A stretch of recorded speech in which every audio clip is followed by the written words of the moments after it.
Insuficiencia medular.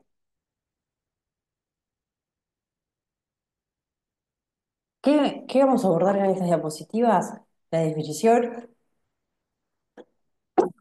perdón, la definición. Bueno, ¿cómo se trata de explicar un poco la insuficiencia medular? O sea, cuando la médula falla, y bueno, uno lo podría clasificar en si hay una disfunción, no funciona bien, o es que está toda sustituida la médula.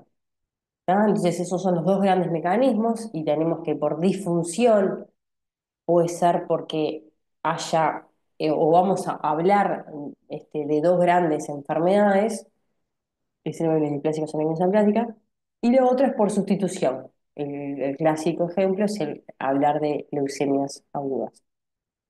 Y bueno, y va a estar tratado de enfocar, obviamente, bueno, cuál es la participación del técnico en hemoterapia, que básicamente ya se imaginarán que si hay una insuficiencia en la médula ósea, la persona no puede formar sus células, esos componentes que hablábamos en las primeras clases, esos componentes celulares, ese plasma, ¿tá? Con esos factores de la coagulación. Entonces, muchas veces el técnico de hemoterapia viene a hacerle ese soporte vital para que el paciente pueda sobrellevar esta enfermedad y las complicaciones también que le generan el tratamiento. Entonces, ¿cómo se define la insuficiencia medular? Se define por una alteración en qué? En la función medular, que se va a expresar con, si uno lo mira en el hemograma, si simplemente mira en el hemograma, una de las formas clásicas es que haya compromiso de las tres series, es decir, que haya anemia,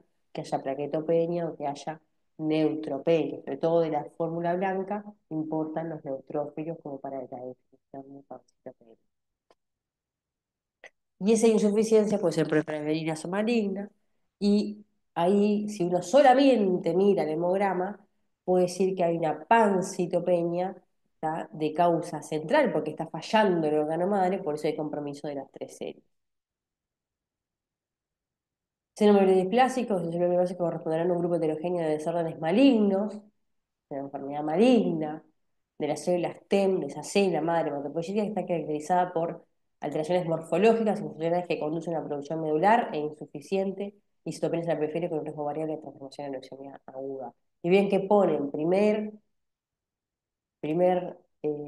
conceptos que se ponen como la célula madre, estén como la responsable de que está enferma, pero el concepto de hoy o cada vez más se entiende que es de ella y de todo su entorno, de todo ese nicho medular que hablábamos en las primeras clases.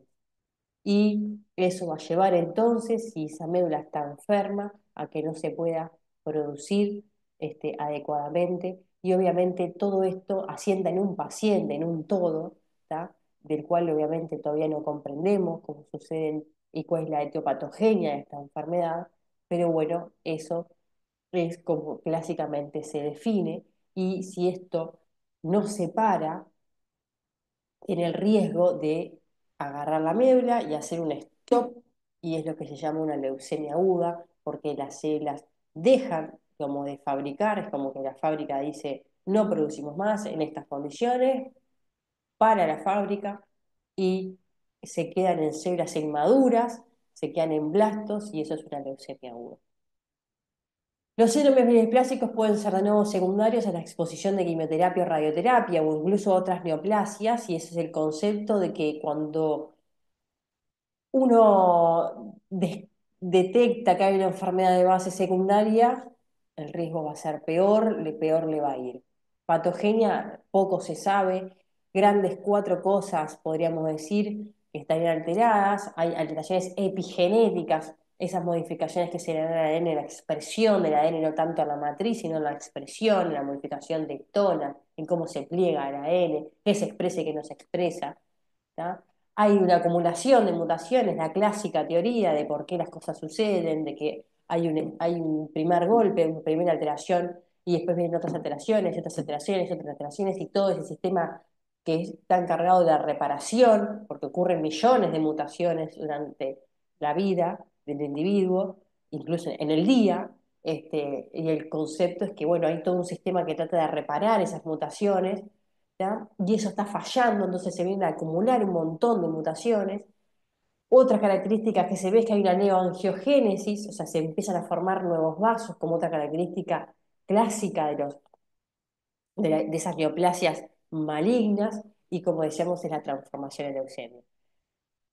Ahí dice que hay una, que se describen que pueden ser congénitas o familiares, otras donde hay inhibidores de la topoisomerasas, hay las radiaciones ionizantes, agentes alquilantes del ADN como agentes predisponentes, ¿tá? Y la mayoría de estas neoplasias terminan siendo de novo, no se entiende el por qué, qué pasó, que el paciente tiene esta enfermedad, por eso allí dice idiopática o primaria.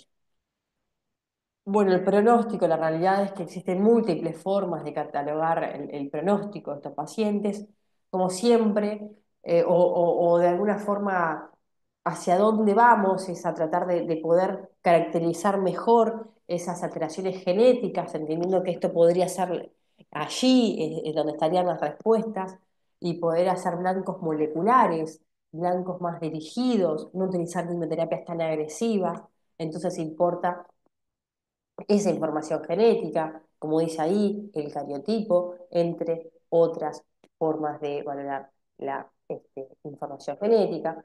Después importa también la cantidad de blastos que haya en la médula, que eso se puede ver al ojo, ¿tá? Con el microscopio óptico. Existen diferentes scores para valorar el pronóstico, dichos por la Organización Mundial de la Salud, entre otros, pero un pilar clásico que ustedes van a evidenciar como técnicos en hemoterapia es la dependencia transfusional. Tener mayor dependencia emocional, tener mayor necesidad de requerimiento para poder sobrevivir es un factor de riesgo adverso y se sabe eso. ¿Y por qué se sabe? Porque es intuitivo, porque el paciente no tiene para producir, necesito darle de algo, una terapia especializada como ustedes van a abordar, van a trabajar, que es la sangre, que tiene sus indicaciones, pero también sus complicaciones, que no es tan blanco molecular, entonces también tiene sus riesgos, ¿sí? Tiene su toxicidad o sus efectos adversos.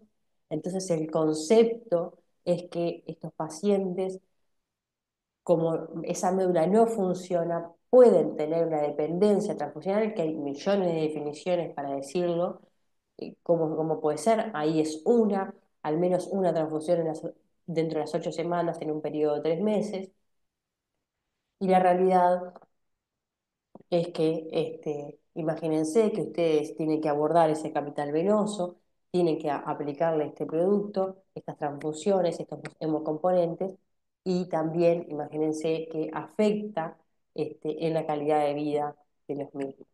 ¿Tá? Necesitan de esa terapia para poder vivir muchas veces. Eh, Factores pronósticos múltiples, ahí les pongo algunos, la terapia refractaria, cómo es la funcionalidad del paciente, puede haber sobrecarga férrica, o sea, todas las complicaciones derivadas de las múltiples transfusiones, y obviamente cada vez más alteraciones que se describen, que se descubren, que son, como dice ahí, algunas el FLT3, TET2 y el TP53. Tratamiento de los síndromes mielodisplásicos. La realidad es que hay de alguna forma escasas opciones terapéuticas. Están las transfusiones de glóbulos rojos, como dice allí, de plaquetas, se pueden utilizar otros agentes estimuladores en la médula, se pueden hacer agentes hipometilantes, ¿tá? Inmunomoduladores, y en los pacientes candidatos se trata de llevar al trasplante alogénico. El alogénico va con tilde y después los terapéuticos quedan rojos porque tenemos que... Bueno, pasamos a otra enfermedad que es la amnesia medular. La amnesia medular se define como una disminución o ausencia de los precursores, frecuentemente secundaria a una injuria de las células TEM, quedó ahí tapado por el mar. Es un concepto que es de tipo como de alguna forma cuantitativo, porque no tengo médula, no tengo médula, no tengo algunas células, ¿tá? Y cuanto más afectada tengo las series, peores. ¿Tá? Hay un fracaso de las células T de alguna forma, o igual el mismo concepto va para la aplasia modular que para los cerebrales clásicos. La realidad es que cuanto más afectación haya de las células T y el nicho modular, peor va a ser. Y múltiples causas se tratan de buscar de qué está pasando. ¿Tá? Este, muchas veces se puede detectar una enfermedad y es lo que se llama aplasia modular adquirida. Otras veces, en los pacientes más jóvenes se puede detectar una alteración es congénita. La realidad es que la mayoría de las veces no se detecta una enfermedad y se llama idiopática. El abordaje, qué es lo que hace el técnico de hemoterapia con esta enfermedad, qué está pasando, qué es lo que puede aportar, en qué puede ayudar en el soporte, vuelvo a insistir, en el darle esos hemocomponentes necesarios, que como el paciente no puede producir la médula, y no puede producir sus células, su médula está trancada, esa fábrica no funciona, determina dando un soporte, ¿sí? A esa médula y es la terapia transfuncional. Recordar que estos pacientes llevan sangre que trata de ser lo más inocua posible y una de las herramientas, o dos grandes herramientas, es la leucorreducción, o sea, sacar de los blancos y que sea irradiada para disminuir, como decíamos, parte de la toxicidad que tiene la sangre. Esta enfermedad se va a tratar con inmunosupresión, tratar de apagar un sistema inmune que esté incendiado a priori, este, y otra terapia es el trasplante de progenitores hematológicos. Leucemias agudas es un grupo de neoplasias hematológicas clonales, y decimos es un grupo porque es como el nombre global, general. La realidad es que cada vez se la trata de caracterizar más y cada vez hay una caracterización más citogenética molecular. ¿Cómo se define? Como una proliferación medular de la clona patológica de precursores mieloides o linfoides con detección de la hemoglobina. El concepto es que hay un paro de esa fábrica que yo les decía hoy, esa médula ósea, esa fábrica que venía produciendo, en esas condiciones no puede producir más, hace un stop y dice, acá me detengo, y eso en la morfología, en cómo se ve en el ojo, como lo puedo ver en el microscopio óptico, es por blastos, pero el paciente después lo que va a tener es todas las complicaciones de que hubo un stop. ¿Y cómo se imaginan? Bueno, justamente porque va a tener todos los síntomas y signos de la anemia, los síntomas y signos de un mayor riesgo de sangrado y síntomas y signos o una alteración de la hemostasia, porque en algunos casos también excepcionales hay mayor riesgo de trombosis y mayor riesgo de infecciones. Y estos blastos además se pueden ir hacia otras partes del cuerpo y es lo que se llama infiltración de otros órganos. La infiltración más la desaparición de las células hematopoyéticas normales, con ausencia de elementos de estadios modulativos, que se llama hiato leucémico, es la clásica descripción morfológica. Como decíamos, es una enfermedad heterogénea que tiene características clínicas particulares. Cada paciente va a tener una particularidad, pero es básicamente la búsqueda de estas cosas que acabamos de nombrar. Lo morfológico es con la caracterización al ojo, la morfología. Lo inmunofenotípico, cómo son esas células en sus marcadores.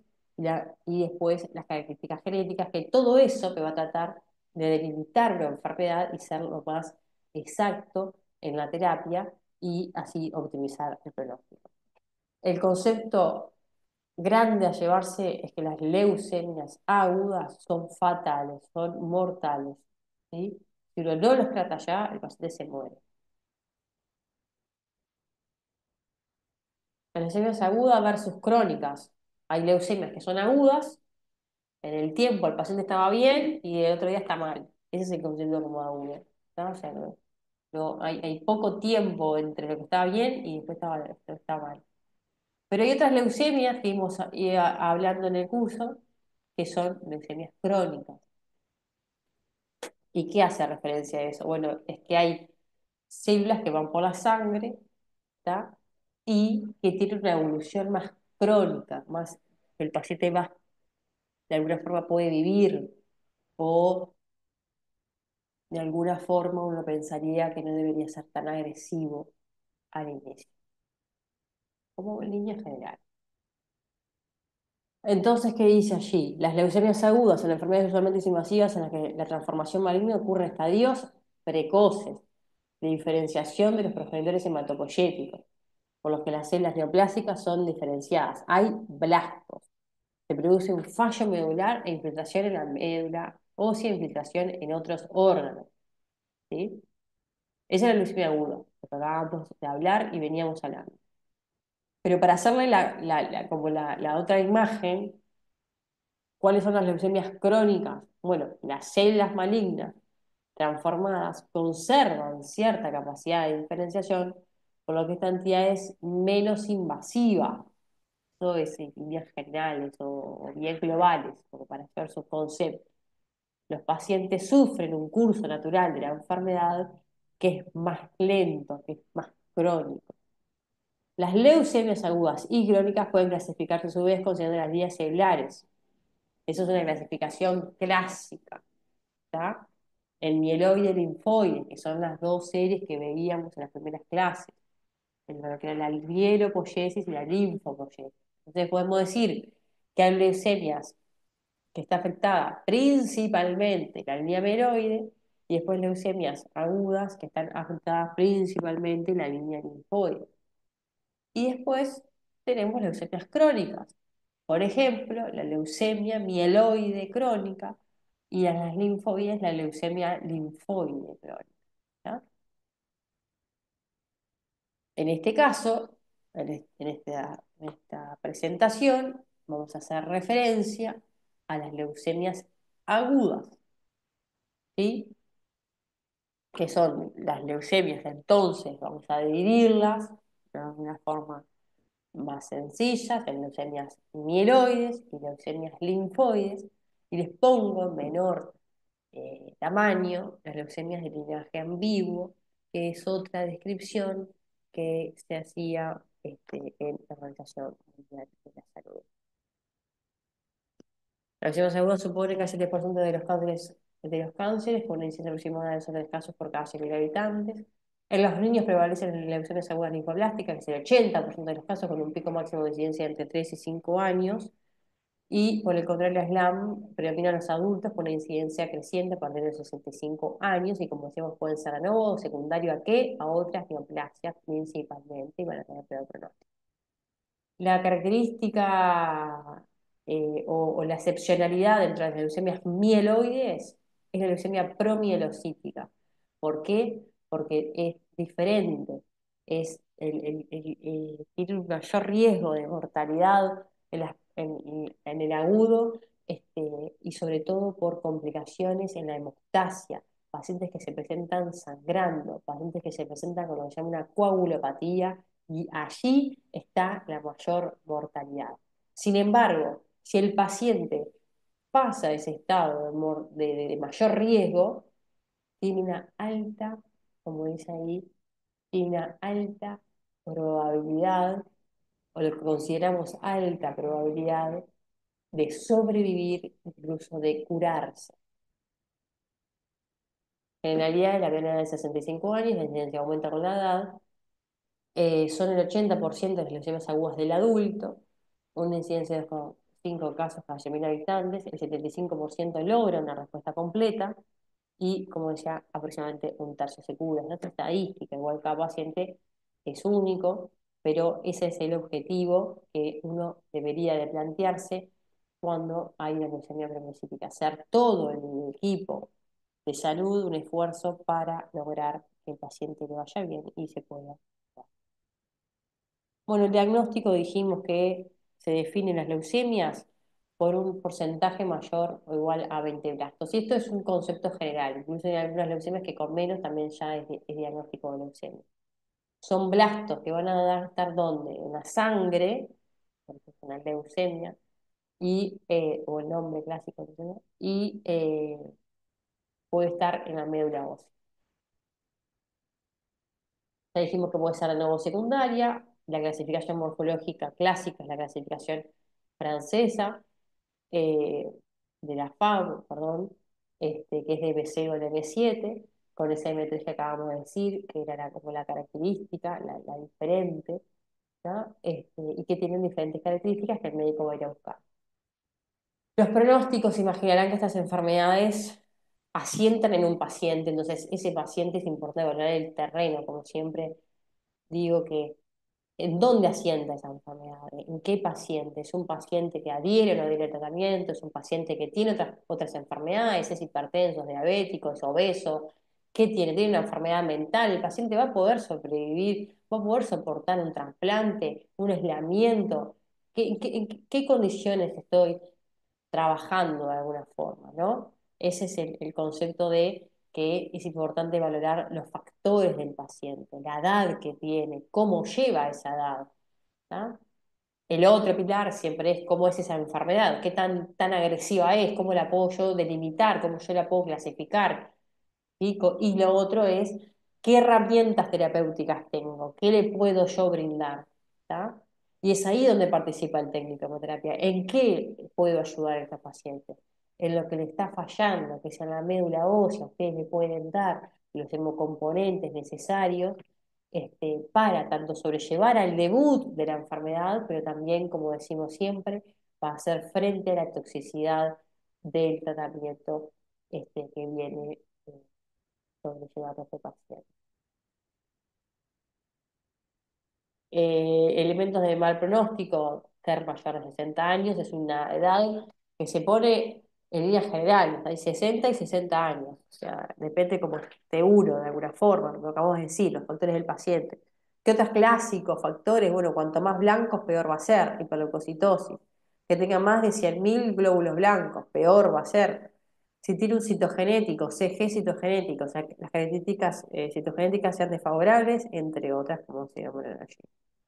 Pilares de tratamiento, clásicamente se utilizan protocolos o siempre cuando uno plantea esos jugos, esa poliquimioterapia, se trata de apoyar en protocolos y guiarse. Por eso, si bien va a haber ciertas modificaciones a cada paciente, la realidad es que el esquema general termina siendo, o sea, el esqueleto del protocolo sigue siendo el mismo. La realidad por suerte es que con nuevas drogas que antes estaban en una segunda etapa, pasan a estar en una primera etapa, ¿tá? De acuerdo también a la disponibilidad y respuesta y a los avances que se van dando. Son enfermedades que tienen un gran arsenal de terapias que se buscan, que se tratan de investigar y que se tratan de adaptar, porque la realidad es que, como decíamos, es una enfermedad grave, muy heterogénea, muy variable, y que los pacientes, muchos de ellos, se terminan muriendo, no pudiendo curar de esta enfermedad extremadamente agresiva. Repito, ¿en qué aporta el técnico de hemoterapia? Vital que le dé el soporte adecuado. Imagínense pacientes que, como siempre digo, su capital venoso está este, eh, está dañado, está más abordado, está más pinchado, ¿tá? Entonces es vital llevarle esa, este, ese plus, esa energía, ¿tá? Esa terapia, ese soporte necesario para que el paciente pueda sobrellevar lo que le está pasando. La terapia en sí va a ser pacientes que son candidatos o no candidatos a una terapia intensiva, es lo que va a tratar de hacer el médico hematólogo, de decir, bueno, este paciente lo puedo llevar a un trasplante, no lo puedo llevar a un trasplante, ¿tá? Y de lo contrario, hacer un tratamiento más paliativo, utilizar drogas que al paciente le permitan vivir de la mejor manera que puede con esa enfermedad. Bueno, después vienen las leucemias linfoblásticas. Las leucemias linfoblásticas, generalidades, Son el 20% de las lesiones agudas del adulto. Como decíamos, tiene dos picos porque es lo más frecuente que ocurran en niños. Los más frecuentes son lesiones linfáticas de tipo B. Logran una remisión completa, principalmente en la edad pediátrica, bien alta, casi al 90%. La presentación es lo mismo, es la médula ósea que dijo, basta, no se produce más. Entonces hay anemia, hay hemorragia, después va a haber hemorragia, mayor riesgo de infecciones. Hay infiltración de otros órganos, puede comprometer el sistema nervioso central, SNS del sistema nervioso central, puede haber una afectación en la cabeza, ¿tá? Entre otros órganos. El soporte, nuevamente, ustedes son el pilar fundamental. Van a haber, obviamente, otras conductas que también el equipo de salud toman estos pacientes, ¿ya? Donde el equipo de enfermería, el equipo de los nurses es bien importante para hacer al soporte, a sobrellevar esta enfermedad y el tratamiento, como decíamos, la toxicidad del mismo. Eh, Se hace una profilaxis muchas veces de infecciones, de tratar de prevenir lo máximo posible complicaciones. Esas son las fases clásicas que se describen. Hay una prefase que se llama que es darle corticoides, y las fases se llaman como una inducción, o sea, tratar de que el paciente entre en caja de alguna forma. Trato de consolidar la respuesta, y eso es decirlo, bueno, vamos a sellar, vamos a matar todos esos yuyos malos que crecieron, esos blastos que me están invadiendo, los sacamos todo, y eso es la consolidación con el trasplante, y luego viene el mantenimiento, que es darle medicamentos para que no vuelva a crecer o se vuelva a parar esa médula. Muy bien, por aquí finalizamos. Gracias.